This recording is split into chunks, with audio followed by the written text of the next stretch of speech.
everyone, it's Laminate here. What you get today is not a tutorial, but a modeling, texturing, rendering and even 3D scanning time-lapse. And you'll see in the title of this video that this is only part 1, the modeling part, because it's by far my biggest project up to date. This 20 or so minute video alone is sped up like 3000% because it's 11 hours of footage in real time. Okay, so my base idea for this project was to create like a rundown kind of shabby corner hotel in a colonial style, but it's also Heartbreak hotel like the one in the Elvis song. I had this picture in mind of how I wanted the end result to look like, and in the end it turned out completely different, but I'm very happy with the result.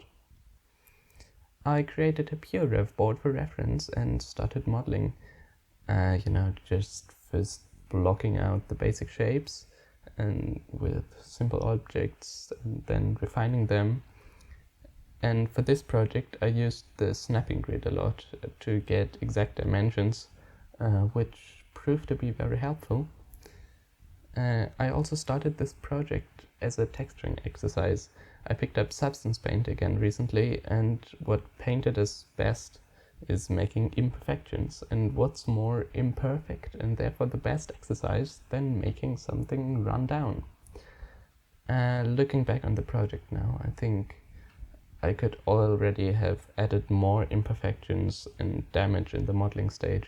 In the final model, every edge is clean and sharp, but hey, that's what we do this project for, to learn, have fun, and know what to do different the next time.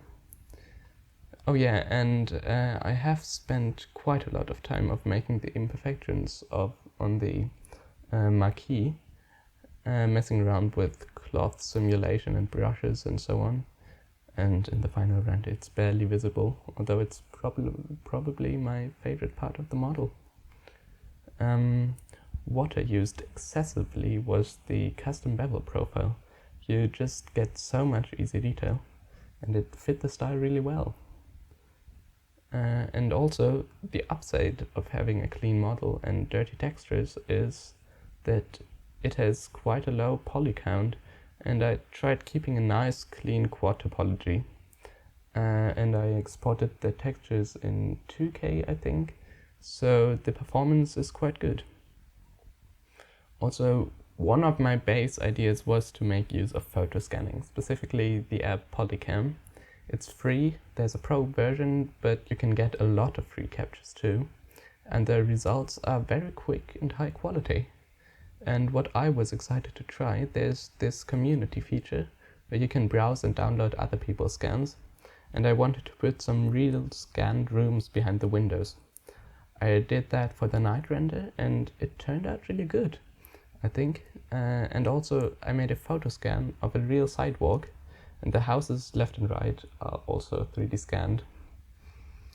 One thing I tried for the first time was splitting the sidewalk up in different scans so I would get better quality. I did 3 scans for the sidewalk itself, the road and the street signs, and that worked out really well. But cleaning up the scans took me a lot of time because they were quite high poly, so I created some low-res versions and baked the normal maps. That was a very good decision for performance, I think, and worth the time and effort. Usually you can decimate scans a lot and it's barely noticeable. In some cases 10% of the vertices are enough. But just making 3D scans on your phone instead of modeling and texturing the thing yourself just saves so much time, and it's so much more realistic. I just walked the streets a bit, searched for a corner that was suitable, and scanned it, and then some house facades, and basically the whole scene except for the hotel are photo scans, some botanique trees, and some props I made a long time ago. Setting that up was the quickest part, I think. The modeling took me a lot of time, as I said, and then UV unwrapping and packing also took quite long, and it's very boring.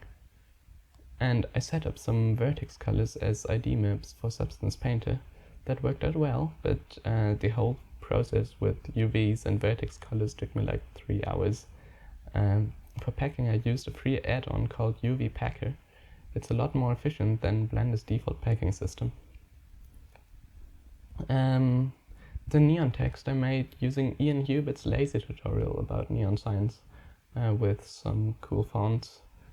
Yeah, in general, in the time-lapse you'll often see me trying things, experimenting, and then scrapping the whole thing again. That's just how it works. It's never a straightforward process. You always encounter some problems or crashes, or you realize that it doesn't look good, so you start again, and that's how you learn. And in the end you have something to show off, or make a video about, or use as an asset for future projects.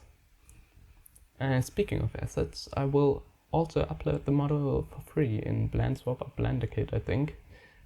Take a look in the description, you will probably find the link there. And the photo scans are also available for free on my Polycam Explore profile. It's called Laminate as well. Okay, so I split up the video into 3 parts. This part, the modeling, then one for the texturing, and one for rendering and post-processing. They're going to be released every Saturday, so please subscribe if you don't want to miss them. Oh, and there's another episode where you can see the UV unwrapping and photoscan texture baking if you're interested in that. The link is in the description as well. And I think that's all I have to say for this episode. Enjoy the rest of the time lapse. Stay tuned for the next ones. This was Laminate. See ya.